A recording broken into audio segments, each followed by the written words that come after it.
जो list building के बारे में हम चर्चा कर रहे थे, यस सर। तो लिस्ट बिल्डिंग में जैसे कि फॉर्मेट में आपको मैं दिखा रहा था कि सीरियल नंबर मतलब हमेशा उसको प्लस 300 400 मतलब उल्टे क्रम में करें। इसका केवल उद्देश्य ये है कि आपको एक डेस्टिनेशन पे पहुंचना है, मतलब आपको एक अंत तक पहुंचना है जो एक पर आके, क्योंकि गिनती खत्म हो जाती है एक पर आके, तो 300 299 298 तो हमारा लक्ष्य बन जाएगा कि भाई मुझे वहां तक जाना है। दूसरा कॉलम होता है नाम, आप उसमें नाम लिखिए, है ना, फोन नंबर लिखिए, ताकि किसी के नाम के साथ आप फोन नंबर लिखेंगे तो उसका नंबर भी आपको याद रहना चाहिए या लिंक रहना चाहिए, ताकि आप उस तक कांटेक्ट कर सकें। उसके एड्रेस की जानकारी रहे ताकि प्रेजेंटेशन के बाद उससे मिल सके। वो क्या करता है उसके बारे में जानने की आपको कोशिश होना चाहिए कि वो करता क्या है, वो भी आपके पास जानकारी रहना चाहिए, ताकि उससे आपको उसको समझाने में आसानी होगी। वो कितनी इनकम करता है तो उस हिसाब से आपको बात करने में आसानी रहेगी, इसलिए मंथली इनकम के बारे में भी जानकारी रहे तो अच्छा है। उसको किस तारीख के दिन आप प्लान दिखा रहे हो, किस तारीख के दिन आप उसको फॉलो अप कर रहे हो, किस तारीख के दिन आप उसको साइन अप करा रहे हो, उसकी पहली परचेसिंग कितने बीबी से हो रही है, और अगर किसी कारण से अगर उसने कोई प्रॉब्लम दिखाई है तो फिर उसको लास्ट में रिमार्क में डालो। तो ये सारी चीजें होना जरूरी है। Yes sir. तो ये आपको समझ में आ गया होगा। इसमें एक बात हमेशा ध्यान रखिएगा कि जब भी आप किसी की लिस्ट जब बनाएंगे या लिस्ट बिल्डिंग जब डेवलप करेंगे तो हमेशा एक बात का ध्यान रखिए, 18 बरस से कम उम्र के किसी भी इंसान को आप बिजनेस में लेकर नहीं आ सकते, इसलिए उनकी नाम ना लिखे, उससे ज्यादा उम्र के लोगों का ही आप नाम लिखें, है ना। दूसरा हमारा काम, चलो ये पहला काम कंप्लीट हुआ। अब हमारा अगला काम की तरफ अपन बढ़ते हैं, जिसका नाम है फिक्स द अपॉइंटमेंट। मतलब अपन को क्या करना है, जिन लोगों की अपन ने नाम लिखा था उनकी अपन को अपॉइंटमेंट फिक्स करनी है। अपॉइंटमेंट फिक्स करने के लिए ये हमारा सेकंड बेसिक पार्ट है हमारे बिजनेस का, मतलब 5 बेसिक कामों में से सेकंड बेसिक काम है हमारा ये। इसको करने के लिए हमें ध्यान रखना है क्रिएट अपॉर्चुनिटी। हमें क्या करना पड़ेगा कि हमारी डियर लाइफ का नॉलेज, कंपनी के प्रोडक्ट की जानकारी, प्लान की जानकारी देने के लिए सामने वाले के सामने एक अपॉर्चुनिटी क्रिएट करनी पड़ेगी। मतलब एक उसके लिए एक अपॉर्चुनिटी, मतलब उसके लिए एक जिंदगी में मौका, सुनहरा मौका अपन उसको देना, एक अपॉर्चुनिटी की तरह उसको ये देना पड़ेगा। हमारे हमारे प्लान को हम लोगों को अपॉर्चुनिटी की तरह से दे, ये अपन को इसका खास ध्यान रखना है। यस और नो? यस हम सर। इसकी कोशिश करें। ऑफर द अपॉर्चुनिटी, ऑफर को अपॉर्चुनिटी में बदलने के लिए आपको क्या करना है, उसकी नीड के अनुसार आपको उसको इनवाइट करना है, उसकी जरूरत के अनुसार आपको इनवाइट करना है। जैसे हम जिस भी इंसान को इनवाइट करते हैं तो हर इंसान की जरूरत अलग अलग होती है। जैसे कई सारे लोग ऐसे रहते हैं जिनको अपन मतलब उनकी जरूरत के अनुसार, जैसे कोई अपनी बच्चों की एजुकेशन के लिए मतलब सीरियस रहता है, तो हम उसकी एजुकेशन, अपने बच्चों की एजुकेशन को कैसे वो बेहतर बनवा मतलब करवा सकता है, तो उसके लिए उसको इनकम की जरूरत पड़ेगी, तो हम उसको वो रास्ता दिखा सकते हैं एडिशनल इनकम कि भाई तो एक एक्स्ट्रा इनकम की सोर्स। भाई देखो, अपन को किसी भी इंसान को हमारे बिजनेस में लेकर आना है तो हम उसको यहाँ से पैसा दे पाएंगे हमारी, क्योंकि हमारे बिजनेस में अपन उसको पैसा कमाने की मौका दे सकते हैं। लेकिन पैसा कमाने के लिए अपन को जब उसको लाना पड़ेगा, तो लाने के लिए जो शब्दों की अपन इस्तेमाल करें, जैसे किसी की जरूरत, जैसे उसको बच्चे की शिक्षा को लेकर वो सीरियस है, तो उसकी शिक्षा को डेवलपमेंट कराने के लिए उसको पैसे की तो जरूरत पड़ेगी ना, तो पैसे की जरूरत हम अपने बिजनेस से पूरा कर पाएंगे। तो हम उसको समझा पाएंगे कि भाई तू एडिशनल जो तू काम कर रहा है वो करता रहे, लेकिन 2 घंटा निकालकर अगर तू काम करता है तो तू थोड़ा जितना कमाता है उससे थोड़ा एक्स्ट्रा कमा पाएगा, जिससे तू अपने बच्चे को ट्यूशन दिला पाएगा, अच्छी कॉलेज में या अच्छी जगह में एडमिशन करवा सकता है। अपन आप उसको जिस लेकर अपन उसको व्यक्ति से मोटिवेट कर बात सकते कर हैं। रहे हैं उन्होंने आपके कॉल जॉब मार्केट कंपटीशन, मतलब मार्केट की कंपटीशन को दिखाकर हम आप उसको इनविटेशन कर सकते हैं। रिकॉग्निशन एंड रिवॉर्ड्स की फीलिंग को ट्रांसफर करके हम उसको इनविटेशन कर सकते हैं। Higher education in on money, हम बड़ा एजुकेशन करना चाहते हैं अपने खुद के पैसे से, हम वो उसको क्लियर कर सकते हैं। अपनी लाइफ स्टाइल में अपन उसकी वृद्धि करवा के हम उसको इनवाइट कर सकते हैं कि भाई तेरी लाइफ स्टाइल को बेहतर बना सकता है हमारे बिजनेस के माध्यम से, है ना। वो Yes. अपन लोगों को दिखा सकते हैं, एडिशनल इनकम करवा सकते हैं, सोशल वर्क कर सकते हैं, सोशल वर्क के लिए मोटिवेट कर सकते हैं कि हमारे बिजनेस में आकर तुम सोशल वर्क कर सकते हो। फाइनेंशियल एंड फैमिली सिक्योरिटी के बारे में अपन लोगों को बता सकते हैं। शादी को बेहतर तरीके से करने के लिए तेरे पास अगर पैसा नहीं है, हमारा बिजनेस को काम कर, आने वाले समय में तो ऐसा कर सकता है कि इनकम को बेहतर तरीके से कर सकता है कि नहीं। साथ ही साथ एक्सपीरियंस शेयर करना है, तुमको अपनी एक्सपीरियंस जो तुमने जनरेट किया या तुमने जो पाया एक्सपीरियंस उसको लोगों तक शेयर करना है, तो उसके लिए आप यहाँ पर काम कर सकते हो, ताकि यहाँ पर काम करने के बाद लोगों को आप अपना एक्सपीरियंस सुना सकते हो। कर लेते हैं तो इन्हीं पॉइंटों के माध्यम से आप उसको बिजनेस में निमंत्रण देने की कोशिश करो, इन पॉइंटों के माध्यम से। सर। एक मिनट, मेरे पास में सुरेंद्र की कॉल आ रहा है। जी जी सर, उसको आप कनेक्ट कर लीजिए सर। ओके, तो मैंने उसको कनेक्ट कर लिया सुरेंद्र। ओके, आगे बढ़ते हैं। जी सर। तो यहाँ तक आपको समझ में आ गया होगा? बिल्कुल सर। अकॉर्डिंग हमको क्या करना है कि अकॉर्डिंग के अनुसार, मतलब उनकी नीड के अनुसार हमें उनको अपॉर्चुनिटी देना है ना। और ये जब हम देंगे तो हमेशा ध्यान रखना है कि ये कॉन्फिडेंस और एक्साइटमेंट के साथ हम लोगों तक पहुंचाने की कोशिश करें। मतलब जब हम किसी को भी हमारे बिजनेस में इनवाइट करते हैं या हम उसको अपॉइंटमेंट फिक्स करते हैं, तो ये तभी मुमकिन होगा और तभी काम करेगा जब आप इसको कॉन्फिडेंस के साथ लोगों तक पहुंचाएंगे, एक्साइटमेंट के साथ लोगों तक पहुंचाएंगे, और एक बात का ध्यान रखेंगे कि ये नेचुरल वे में लोगों तक पहुंचे, मतलब बनावटी ना पहुंचे, इस बात का ध्यान रखें। मतलब एक कॉन्फिडेंस रखते समय और एक्साइटमेंट रखते समय ये खास ध्यान रखें कि ये बनावटी ना हो जाए, है ना, ये नेचुरल रहे, इसका आपको ध्यान रखना है। Yes sir. जब हम लोगों के अंदर फिक्स अपन किसी को अपॉइंटमेंट फिक्स करेंगे, है ना, अपॉइंटमेंट फिक्स करते समय हमें क्या करना है, कुछ इंपॉर्टेंस क्रिएट करना है सामने वाले के अंदर, मतलब हमारे काम की उसके अंदर में इंपॉर्टेंस रहे, या वो काम को सीरियसली थोड़ा लेने लग जाए हमारे काम को। जब किसी को अपॉइंटमेंट करेंगे तो उसके अंदर में काम के प्रति थोड़ी सीरियसनेस जाए, उसके लिए हमको क्या करना है, एसटीपी जब हम प्लान दिखाएंगे तो प्लान की इंपॉर्टेंस सामने वाले को देना है कि भाई वो प्लान जो होगा वो कोई एक सफल इंसान आपको सुनाएंगे, वो कितने काबिल है ना, वो आपको उसको समझाना है। और उनके पास में वो सीमित समय लेकर हमारे सामने बैठेंगे, इसलिए हमें उस टाइम को खराब ना करते हुए जो जितना टाइम को बात करेंगे उतने टाइम को अपन को समझना है।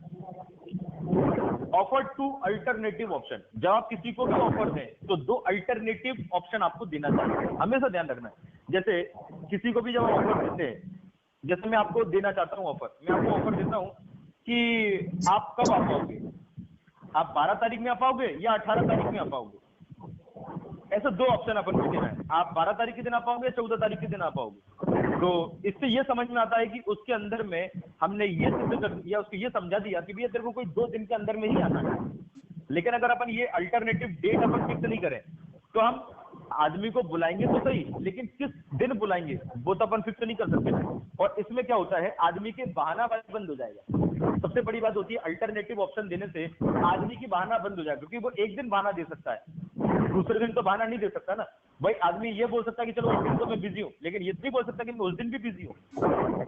इसीलिए अल्टरनेटिव डेट भी देना चाहिए और टाइम भी देना चाहिए। जैसे अपन ने डेट दे दिया अल्टरनेटिव कि भैया 12 तारीख के दिन आ पाओगे, 14 तारीख के दिन आ पाओगे, बताओ कौन से दिन आ पाओगे।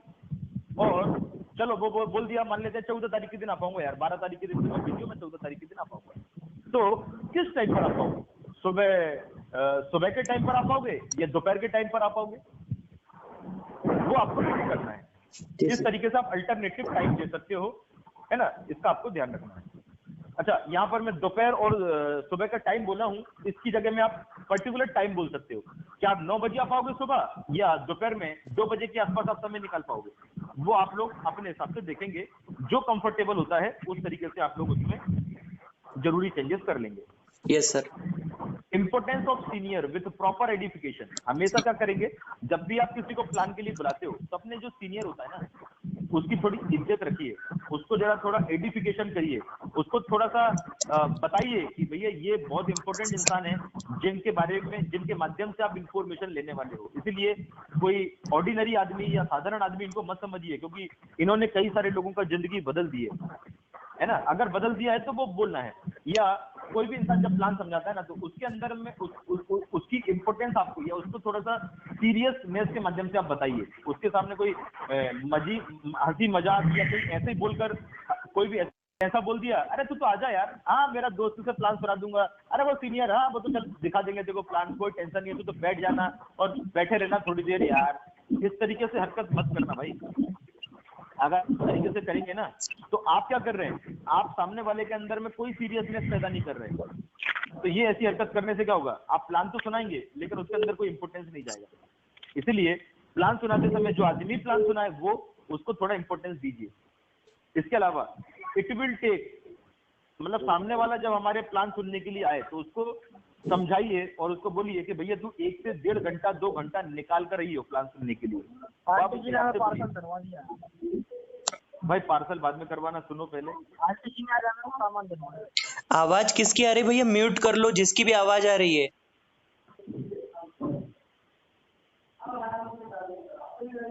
अच्छा, जब हम किसी को इनवाइट करेंगे प्लान सुनाने के लिए तो ध्यान रखेंगे कोई भी इमरजेंसी आने पर 8 से 10 घंटे पहले वो हमें इन्फॉर्म करे। इसके लिए उसको सीरियसली अवेयरनेस दे देना है कि भैया देख, तू आना तो चाहता है लेकिन यदि किसी भी कारण से कोई इमरजेंसी आ जाए, वैसे मैं जानता हूं कि तू टाइम से पहुंचेगा, लेकिन मैं ये भी जानता हूं कि अगर कोई इमरजेंसी आ जाती है ना, तो तू मुझे 8 से 10 घंटे पहले ही बता देगा ताकि मैं उस अपॉर्चुनिटी को किसी और इंसान को दे सकूं।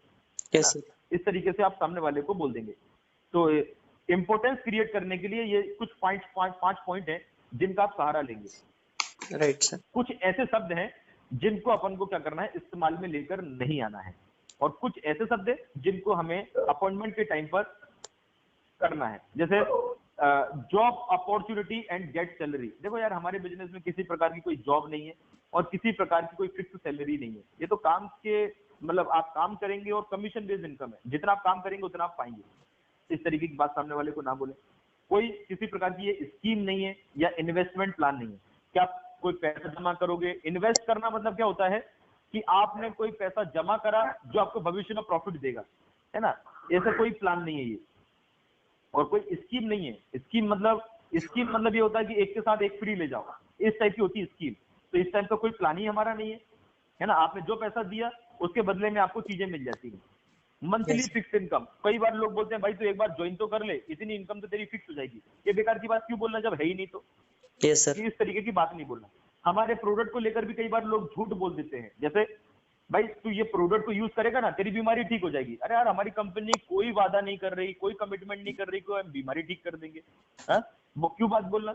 हमारी जो प्रोडक्ट है वो न्यूट्रिशनल प्रोडक्ट है, मतलब आपके शरीर में कोई पोषक तत्वों की अगर कमी है तो ये उनको पूरा करने का काम करेगा। बीमारी ठीक करने का हम कमिटमेंट नहीं करते। हाँ, लेकिन आप ये भी जानते हैं कि पोषक तत्वों की कमी से ही बीमारी होती है, और आपकी कौन सी पोषक तत्व की कमी से कितने दिनों में वो पोषक तत्व की कमी पूरा हो जाएगा वो तो हम कमिटमेंट नहीं कर पाएंगे ना। तो वो आपकी रहन सहन, आपके खान पान, बहुत सारी चीजों पर डिपेंड करता है ना। और आपको कौन सी बीमारी है, अब जैसे कई सारी बीमारी ऐसी है जिनकी इलाज ही नहीं है, लाइलाज बीमारी है। अब आप उसकी कमिटमेंट करके बैठ जाओ तो क्या होगा, ये गलत हो जाएगा। Yes sir. मतलब हमारा उद्देश्य ये ना रहा कि मैं प्रोडक्ट केवल टिका दूं, मतलब वो आदमी मतलब कमिटमेंट करने से क्या होगा कि वो प्रोडक्ट खरीद लेगा। अरे ऐसा कमिटमेंट करने से क्या मतलब यार, जिससे आदमी यूज कर लेगा और कल को जब उसको प्रॉफिट नहीं मिलेगा या वो एक उम्मीद में जीता रहे कि यार कल मुझे प्रॉफिट मिलेगा, ऐसा काय को काम करना। आप आदमी को ये बताइए ना कि देख भाई इसका इलाज तो नहीं है इस बीमारी का, लेकिन तेरे को इसमें थोड़ा सा राहत जरूर मिल जाएगी। ये बात बोलना एक अलग है ना। चेन सिस्टम, कई बार हमारी कंपनी में लोग क्या बोलते हैं ना कि चेन सिस्टम है। अरे जब चेन सिस्टम नहीं है तो काय को बोल रहे हो। ये बाइनरी ना, ये तो बाइनरी बेस्ड प्लान भी नहीं है। हमारा काम क्या है, जनरेशन प्लान है हमारा। तो उसको आप बोलिए you can come according to your wish, you can come according, मतलब आप जैसा विश करोगे ना वैसी आपको इनकम मिलना स्टार्ट हो जाएगी। ऐसा भी नहीं है भाई हमारी कंपनी में, ये तो हमारी काम के अनुसार होगा। मतलब आप ऐसा नहीं है कि आप जो विश करोगे, जो आप उम्मीद लगाओगे वो आपको मिल जाएगा। आप, मैं ऐसा जरूर बोलूंगा कि आप जितनी मेहनत करोगे उतना आपको जरूर मिल जाएगा। Yes sir. रिक्वेस्टिंग मोड, अरे आप जब किसी को इनवाइट करते हो, किसी को प्लान दिखाते हो, किसी को फॉलो अप करते हो, किसी को ट्रेनिंग करते हो, किसी को समझाते हो, मैं हमेशा बोलूंगा कि यार गिड़गिड़ाओ मत किसी के सामने। गर्व के साथ इस काम को करो, गिड़गिड़ाने का काम नहीं है ना। Yes, sir. अपना स्वाभिमान बेच के ये काम नहीं करना है, कभी भी ध्यान रखें, स्वाभिमान बेच के ये काम नहीं करना है ना। इज्जत के साथ इस काम को करिए, रिक्वेस्टिंग मोड मत करिए।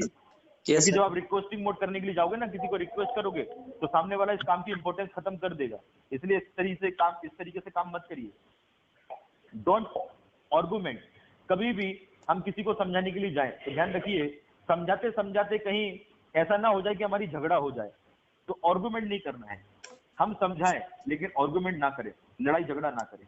डोंट बी शाय, शर्माए नहीं, काम करते वक्त शर्माना नहीं है, क्योंकि शर्माएंगे तो शायद आप अपने विचारों को लोगों तक नहीं पहुंचा पाएंगे। Yes sir. डोंट फियर, आप कभी भी डरे नहीं काम करते समय, है ना। कि कई बार लोगों के अंदर में डर आ जाता है कि लोगों से बात करने की डर, कि मैं सही बोल रहा हूँ, मैं गलत तो नहीं बोल रहा हूँ, है ना। कई बार लोगों के अंदर में रिजेक्ट होने की डर आ जाता है, वो मुझे रिजेक्ट तो नहीं कर देगा, मेरी रेपुटेशन तो खराब नहीं हो जाएगी। इस तरीके की बहुत सारे प्रकार के डर होते हैं आदमी के अंदर में। ये डरों को लेकर मत आइए, क्योंकि अगर आप इन डर के साथ अगर काम करेंगे तो आप कभी भी 100% अपनी कैपेसिटी का दे नहीं पाएंगे। और जब अपनी कैपेसिटी का 100% दे ही नहीं पाएंगे तो रिजल्ट की उम्मीद कैसे लगा सकते हैं आप? वो आपको रिजल्ट मिलना ही नहीं है, क्योंकि जब हम 100% काम करते हैं, अपनी 100% जब पहुंचाते हैं, तभी जाकर हमको रिजल्ट मिलेगा। Yes sir. तो इन सारी चीजों का ध्यान रख के आप काम करेंगे। एसटीपी, शोधी प्लान,